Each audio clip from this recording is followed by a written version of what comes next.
Hey, Coach Patrick from MarathonNation.us, home of the Faster, Smarter Runner with our Boston Run Project video series. And I'm going to talk to you a little bit about qualification race selection.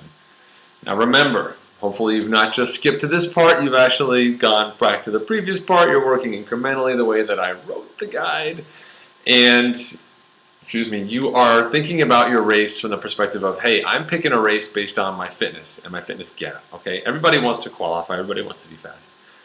But we're working backwards. We've got deadlines now, right? We know in September is the registration opens, and we have to kind of have our ducks in a row by then. So you're working backwards from September. And you're somewhere in this range before September.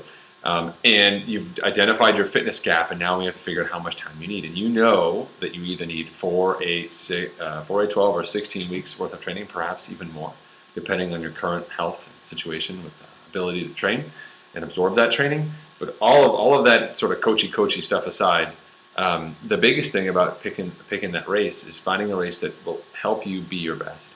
And there's a couple different factors that come into helping you be your best. It's not just picking a course that has no hills, or picking a course that is downhill, or picking a course that is close to you. A lot about what being successful with a Boston qualification effort is you have to have a race that really fits your running style.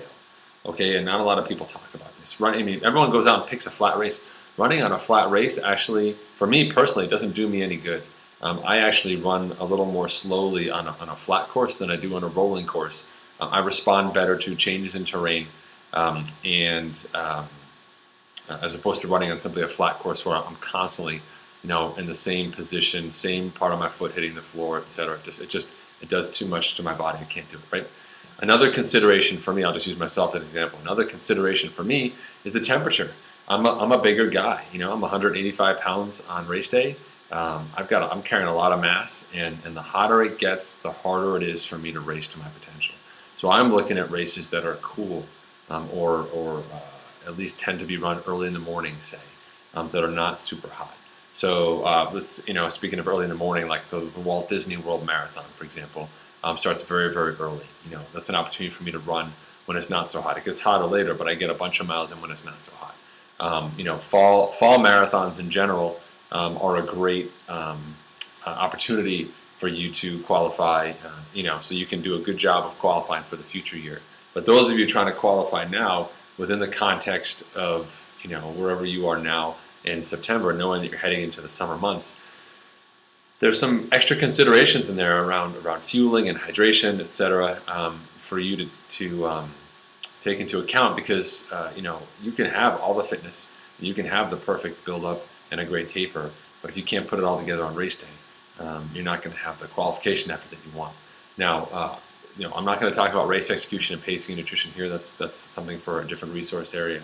But I will say that when you are picking your race, remember, we start off by picking a race that fits within the timeline as dictated by your Boston qualification gap, okay?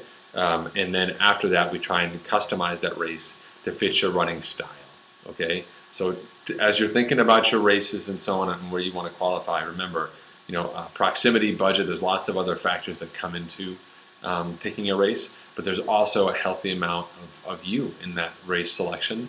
It's got to be a race that you're interested in, inspired by, and again, fits your running style. What type of runner are you? Are you a fast finisher? Are you a cool temperature runner?